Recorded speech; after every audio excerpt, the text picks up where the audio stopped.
الحمد لله رب العالمين والعاقبة للمتقين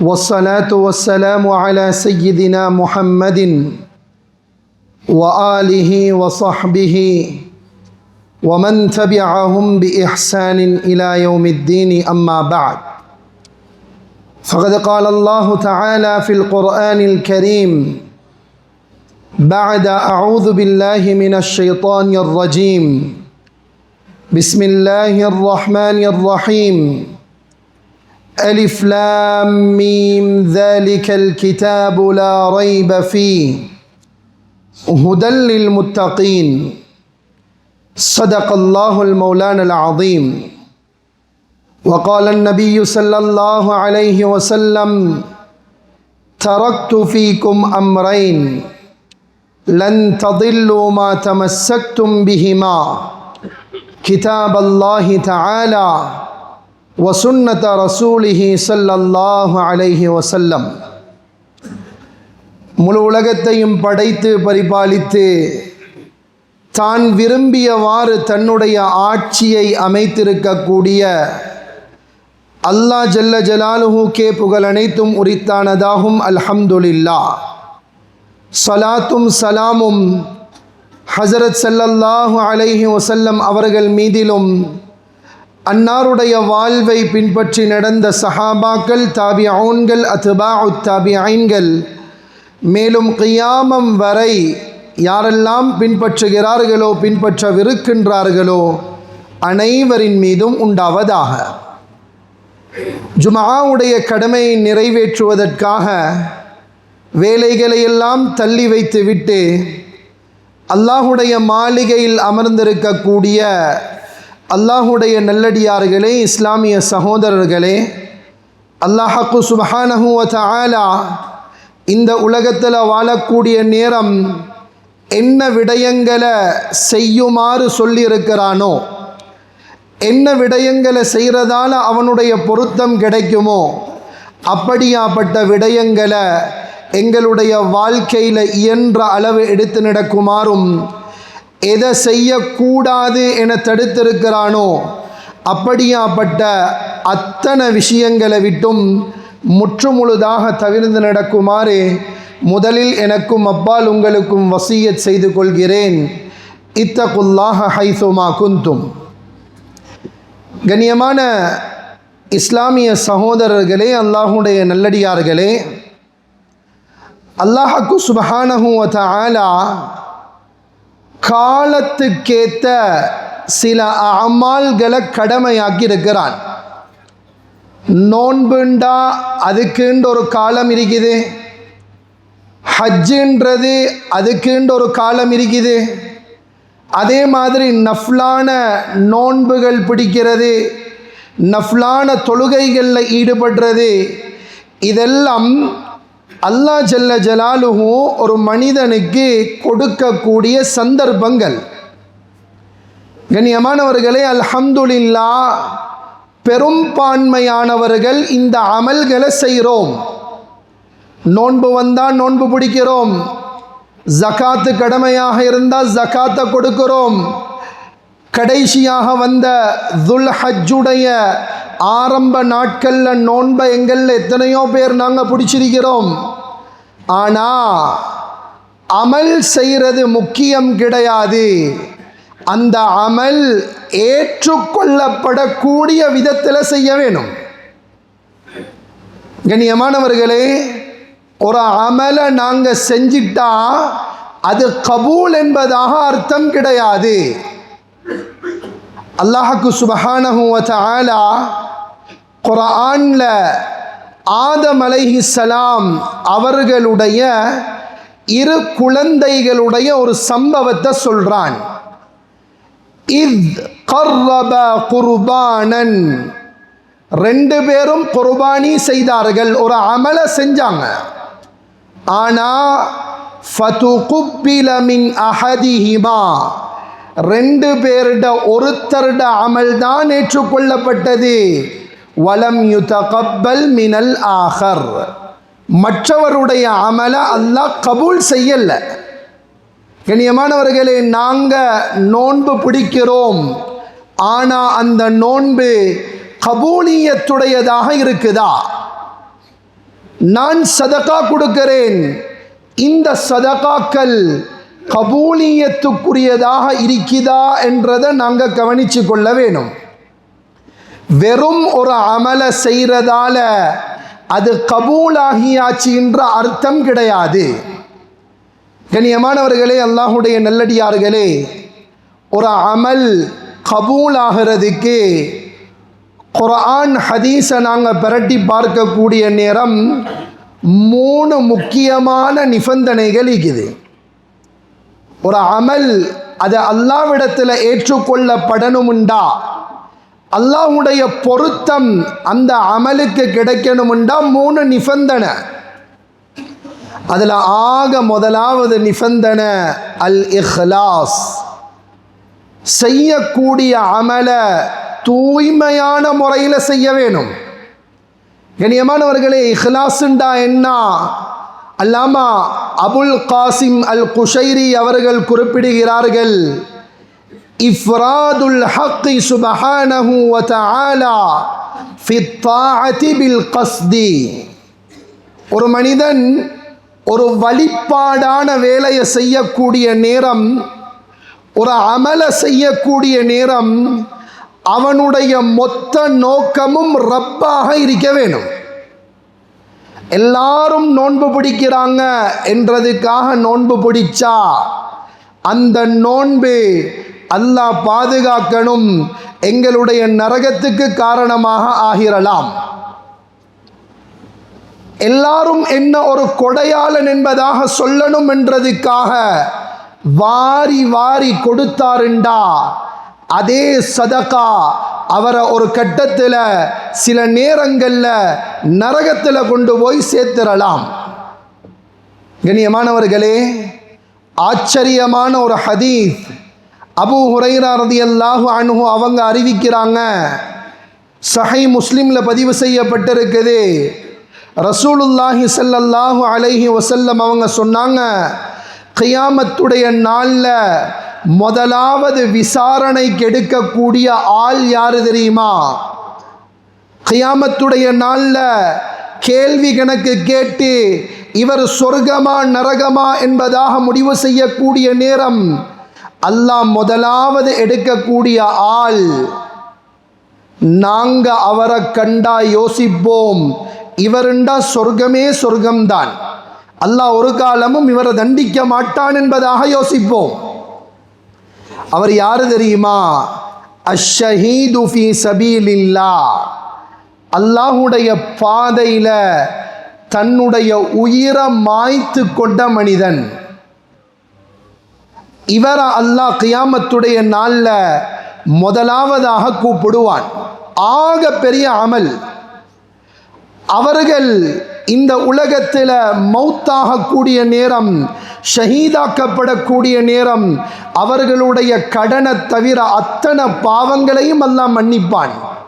அவ்வளோ பெரிய அந்தஸ்து. கியாமத்துடைய நாளில் அல்லாஹ் ஒரு ஷஹீதை கூப்பிடுவான். கூப்பிட்ட அவருக்கு, நான் இன்ன இன்ன நியாமத்துகளை உங்களுக்கு தந்தேன். அவர் சொல்வார், ஓ யா அல்லாஹ், நீ தந்தாய். இந்த நியாமத்துகளுக்காக நீங்க என்ன அமல் செஞ்சீங்க? கேள்வி. அவர் சொல்லுவார், காத்தல்து ஃபீ சபீலிக்.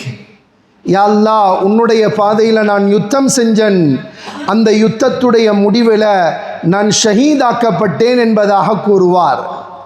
அல்லாஹ் சொல்லுவான், இல்லை இல்லை, நீங்க எனக்காக யுத்தம் செய்யல, நீங்க யுத்தம் செஞ்சது மக்கள் உங்களை பார்த்து இவர் நல்ல பலமான ஆள், இவர் நல்ல உஜாரான ஆள் என்பதாக உங்களுக்கு சொல்லணும் என்ற காரணத்துக்காக நீங்க யுத்தம் செஞ்சீங்க.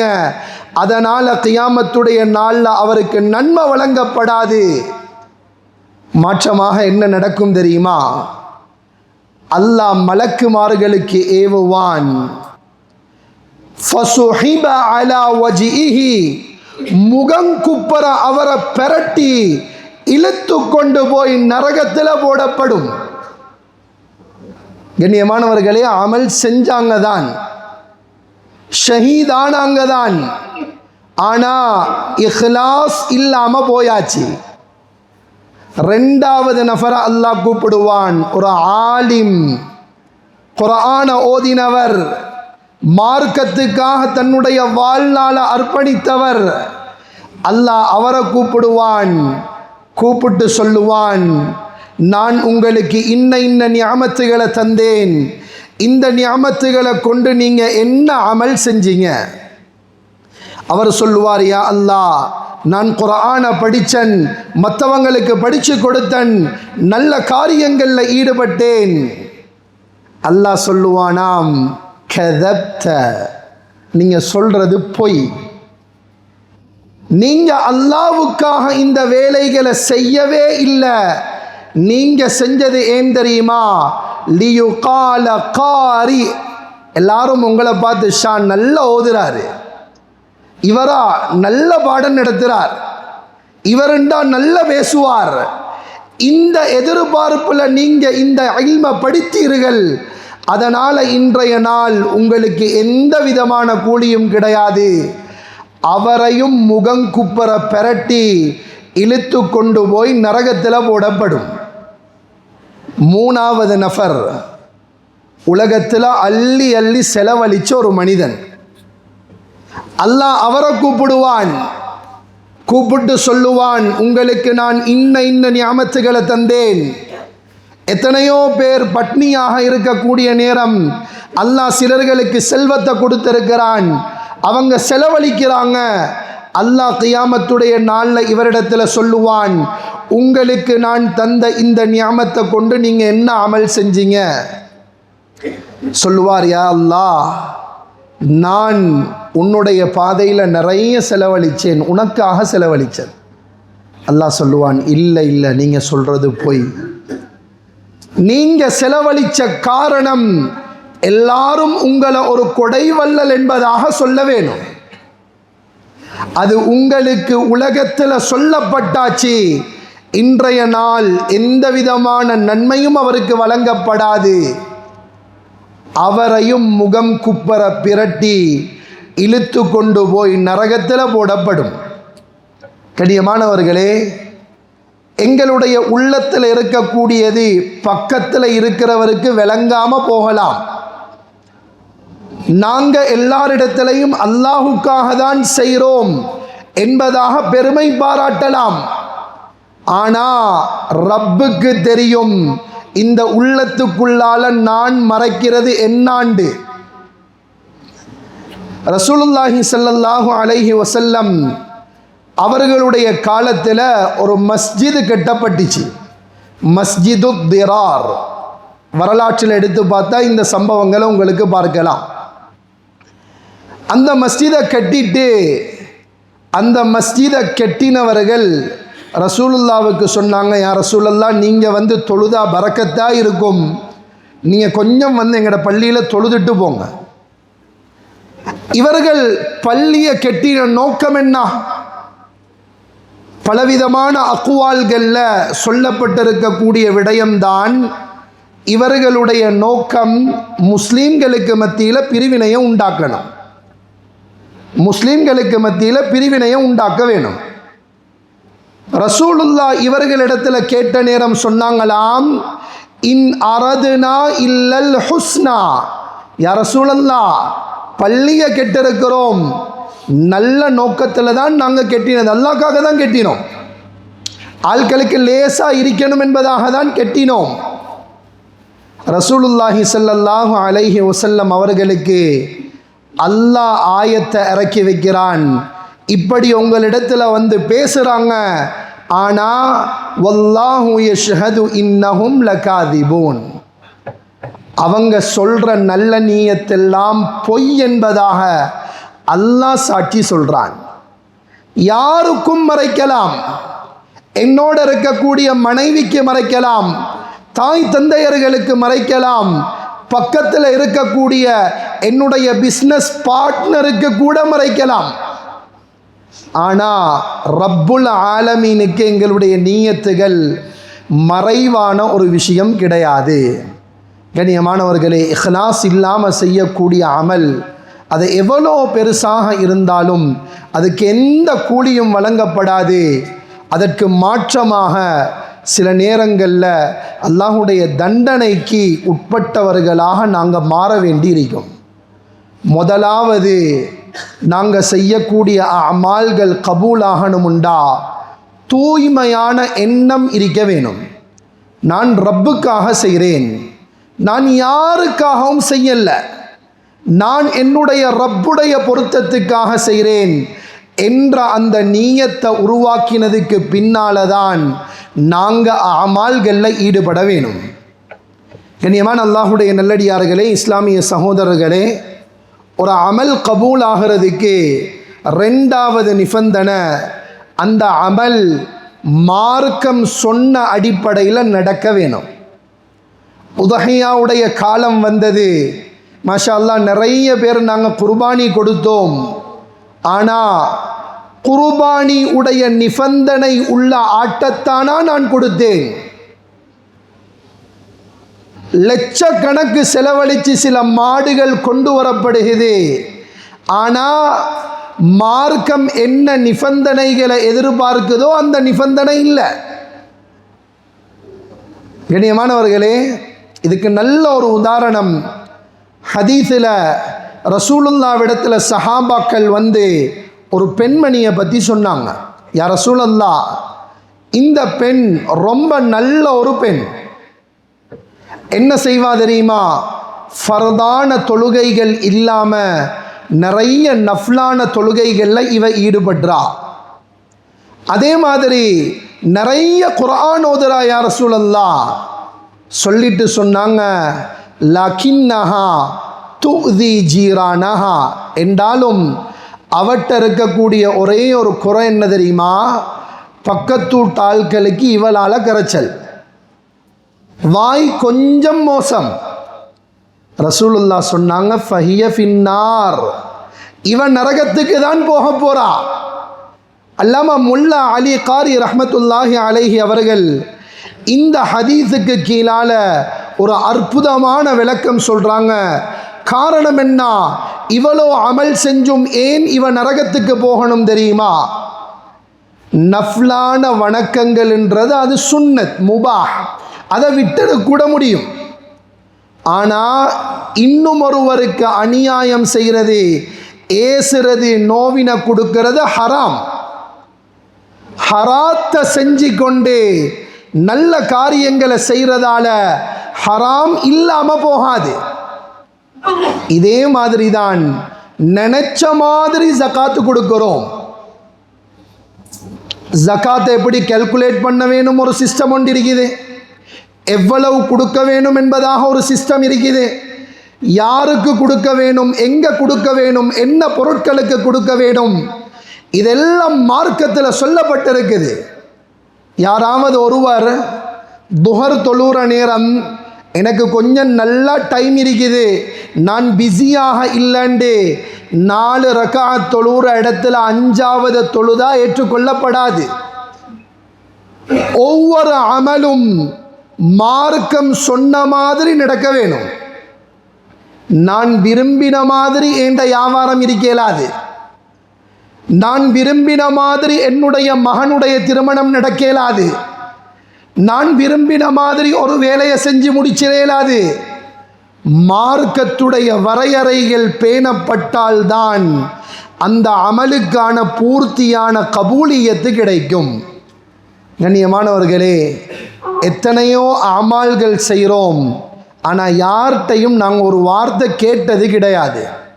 இப்படி ஒன்று செய்ய போகிறேன், இது கூடுமா கூடாதா, இதை என்ன நேரத்தில் செய்யணும், இந்த தொழுகையை எப்படி தொழணும், நாங்களா ஒன்றை நினச்சி கொண்டு செய்கிறதால ஒரு காலமும் அதுக்கு நன்மை வரப்போகிறது கிடையாது.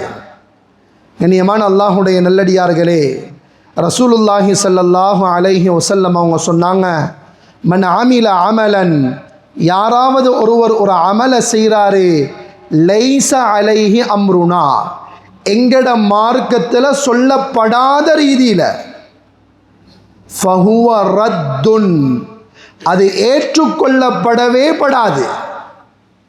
அது ஏற்றுக்கொள்ளப்படாது. நாங்களா விரும்பின மாதிரி எந்த ஒரு அமலையும் செய்யலாம். தக்பீரை கட்டினோம்டா நான் ஃபாத்திஹாவை ருக்கூல தான் ஓதுவேன், கியாமுல ஓத மாட்டேன் என்பதாக சொல்ல இயலாது. மார்க்கம் எங்க எதை ஓதணும், எதை கட்டாயம் ஓதணும், எதை சுன்னத்தான அடிப்படையில் ஓதணும், இதை அனைத்துமே சொல்லி கொடுக்கப்பட்டிருக்குது. மார்க்கத்துடைய அடிப்படையில் செய்யப்படக்கூடிய அமால்கள் தான் அல்லாஹ்விடத்தில் ஏற்றுக்கொள்ளப்படக்கூடியதாக இருக்கும். கண்ணியமானவர்களே, மூணாவது நிபந்தனை, ஒரு அமல் கபூல் ஆகணும்ண்டா ஒரு குர்ஆனுடைய ஆயத்தில் அல்லாஹ் சொல்கிறான், குர்பானியை பற்றி பேசக்கூடிய நேரம், லையனால் அல்லாஹ லுஹூமுஹா வலா திமாஉஹா வலாக்கி யனாலுஹு தக்வா மின்கும், நீங்கள் கொடுக்கக்கூடிய பிராணியுடைய இறைச்சோ அல்லது இன்னொரு என்ன பகுதிகளோ அல்லாஹ்விடத்தில் போய் சேர்றது கிடையாது. யாரு கொடுத்தாரோ அவருடைய தக்குவா தான் அல்லாஹ்விடத்தில் போய் சேருது. அல்லாமா நஸஃபி ரஹ்மத்துல்லாஹி அலைஹி அவங்க சொல்கிறாங்க, யாராவது ஒருவர் ஒரு அமலை செஞ்சு அல்லாஹ்விடத்தில் நெருக்கத்தை அடையணுமுண்டா அவர் 3 விஷயங்களை கையாள வேணும். முதலாவது சரியான நியத், 2வது இஹ்லாஸ், 3வது தக்குவா உடைய நிபந்தனைகளை அவர் பேண வேணும். உண்மையான தக்குவாதாரிகளுக்கு தான் பூர்த்தியான நன்மை வழங்கப்படும். ஒரு அமலை செய்கிறதனுடைய நோக்கம் என்ன? அதற்கான கூலி கிடைக்கணும், அல்லாஹ்வுடைய பொருத்தம் கிடைக்கணும். இதுதான் நோக்கம். இந்த நோக்கம் பூர்த்தியாக வேணுமுண்டா செய்யக்கூடிய என்னிடத்தில் தக்குவா இருக்க வேணும். அல்லாஹ் இன்னொரு இடத்துல சொல்றான், யா அய்யுஹல்லதீன ஆமனு தகுல்லாஹ வகூலு கௌலன் சதீதா, ஏ ஈமான் கொண்டவர்களே நீங்கள் அல்லாஹ்வை பயப்பட்டு கொள்ளுங்க, தக்வாதாரிகளாக இருங்க, நல்ல ஹக்கான வார்த்தைகளை பேசுங்க. இது 2ஐயும் செஞ்சா உங்களுக்கு என்ன தெரியுமா கிடைக்கும்? யுஸ்லிஹ் லகும் அமாலகும், அல்லாஹ் உங்களுடைய அமால்களை கபூல் செய்து கொள்வான். நல்ல அமலாக அதை அல்லாஹ் ஏற்றுக்கொள்வான். வயக்ஃபிர் லகும் துனூபகும், உங்களுடைய பாவங்களையும் அல்லாஹ் மன்னிப்பான். கண்ணியமானவர்களே, தக்குவாதாரிகளுக்கான ஒரு 2 அடையாளம். நாங்கள் நிறைய அமல் செய்கிறோம், எங்களிடத்தில் தக்குவா இருக்குதான்னு நாங்கள் கொஞ்சம் யோசித்து பார்க்கலாம்.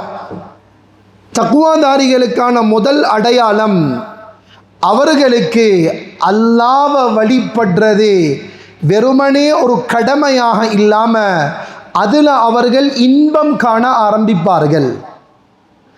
தொழுறது கடமைக்காக இருக்காது, ஜகாத்தை நிறைவேற்றுறது வெறும் கடமைக்காக இருக்காது. அவர்கள் அல்லாஹ்வுடைய வழிபாட்டில் ரொம்ப இன்பம் காண ஆரம்பிப்பார்கள். ஹிஜ்ரி 23ஆம் ஆண்டு உமர் இப்னுல் கத்தாப் ரலியல்லாஹு அன்ஹு அவர்களுடைய ஆட்சி காலம். இபாதத்தில் இருக்கக்கூடிய சுவையை பாருங்கள், எந்த அளவு தக்குவா இருக்கணும். உமர் இப்னுல் கத்தாப் ரலியல்லாஹு அன்ஹு அவர்கள் சுபஹு தொழுவிக்கிறதுக்காக ஹலீஃபா வாராங்க. பின்னால் ஒரு பெரிய பிளான், யஹூதிகளும் சில முனாஃபிகூன்களும் சேர்ந்து ஒரு பிளான் போட்டிருந்தாங்க. இன்றைக்கு சுபஹில் ஹலீஃபா உமர் ரலியல்லாஹு அன்ஹு அவர்களுடைய கதையை முடிச்சிட வேணும். அபூ லுஅ்லு அல் மஜூசி என்ற ஒரு மனிதன் சரியாக நாங்கள் இகாமத்து சொல்லக்கூடிய இடம், இமாமுக்கு பின்னால் இகாமத்து சொல்லக்கூடிய இடத்துக்கு அருகாமையில் வந்து நின்று கொண்டான். உமர் இப்னுல் கத்தாப் ரலியல்லாஹு அன்ஹு அவர்கள் சுபஹு தொழுகைக்காக தக்பீர் சொல்லி தொழுகையை ஆரம்பித்த நேரம், இரு முனையும் கூர்மையான ஒரு கத்தி, 2 பக்கத்திலையும் கூர்மை. அந்த கத்தியை கையில் எடுத்து உடனே ஷோல்டரில் ஒரு குத்து, இடுப்பில் ஒரு குத்து. மெடிக்கல் ஃபெசிலிட்டிஸ் இந்த காலத்தில் மாதிரி இருக்கல்ல. இரத்தம் போகுது. இரத்தம் கூடுதலாக போனதால் ஹலீஃபா அவர்கள் மயங்கி விழுந்துட்டாங்க. சுபஹு தொழுகை நடக்கல. சஹாபாக்களுக்கு மத்தியில் கொஞ்சம் வித்தியாசமான நடவடிக்கைகள், எல்லாரும் பதட்டத்தில் இருக்கிறாங்க. அதுக்கு பின்னால் சஹாபாக்கள் முடிவெடுத்தாங்க, முதலாவது நாங்கள் தொழுதுருவோம், தொழுகைக்கான முக்கியத்துவம். தொழுது முடித்ததன் பின்னால் ஹலீஃபா இன்னும் வஃபாத்தாகல, உயிரோடு இருக்கிறாங்க. ஆனால் மயக்கமான நிலைமை. சஹாபாக்கள் சொன்னாங்க, உயிரோடு இருக்கிறவர் தொழுது தானே ஆகணும், எழுப்பாட்டுவோம். ஹலீஃபா அவர்களை எழுப்பாட்டப்படுது.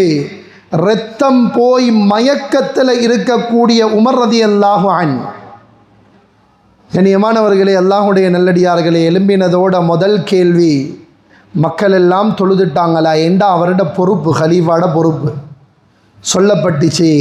எல்லாரும் தொழுதாச்சு. கண்ணியமானவர்களே, ரிவாயத்துகளில் சாபித்தாக இருக்குது, அந்த தொழுகையில் இருந்த அந்த இன்பம், தக்வாவுடைய உச்சகட்டம் என்ன செஞ்சாங்கண்டா, இரத்தம் வடிய வடிய அந்த சுபஹுடைய தொழுகையை நிறைவேற்றினாங்க.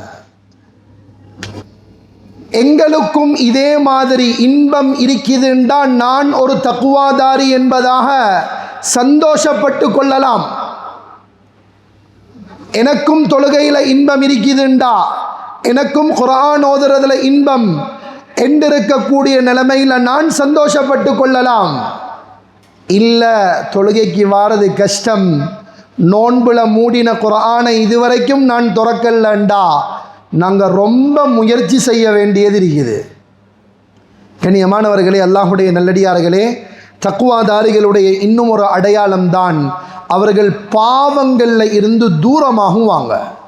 அல்லாஹ்வுக்கு பாவம் செய்கிறது, மாற்றம் செய்கிறது அவர்களுக்கு ரொம்ப பயங்கரமானதாக இருக்கும்.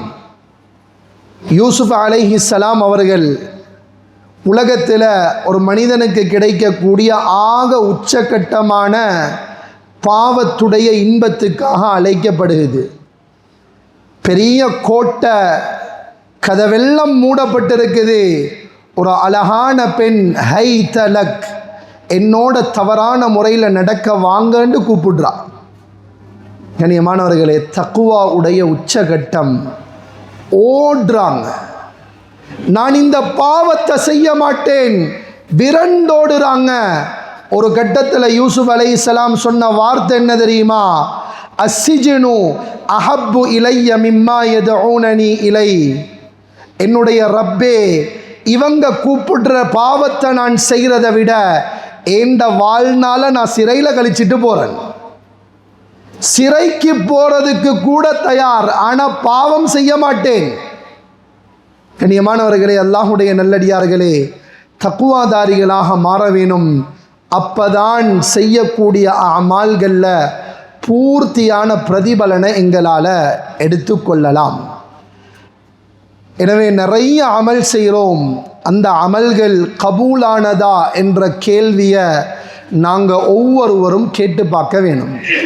என்ற இஹ்லாஸ் எந்தளவு இருந்தது, நான் ஷரீயத்துக்கு நேரான முறையிலையா இந்த அமலை செய்தேன், மார்க்கம் எதிர்பார்க்கிற மாதிரியா இந்த அமலை நான் செஞ்சேன், அதே மாதிரி செய்யக்கூடிய நேரம் என்னுடைய தக்வா உடைய நிலைமை என்னான்றதை நாங்கள் சிந்திச்சு பார்க்க வேணும்.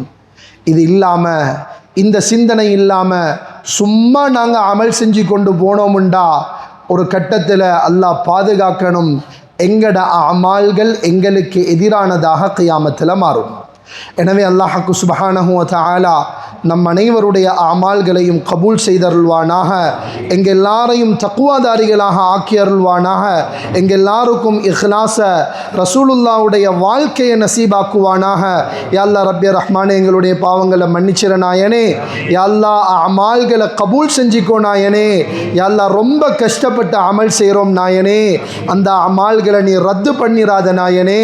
யா அல்லாஹ் ரப்பே ரஹ்மானே, கியாமத்து நாளுடைய நேரத்தில் உன்னை சந்திக்கக்கூடிய நேரம் நீ எங்களை பொருந்தி கொண்டவர்களாக நம் அனைவரையும் ஆக்கி அருள்வாயாக. வ ஆகிரு தஅவானா அனில் ஹம்துலில்லாஹி ரப்பில் ஆலமீன்.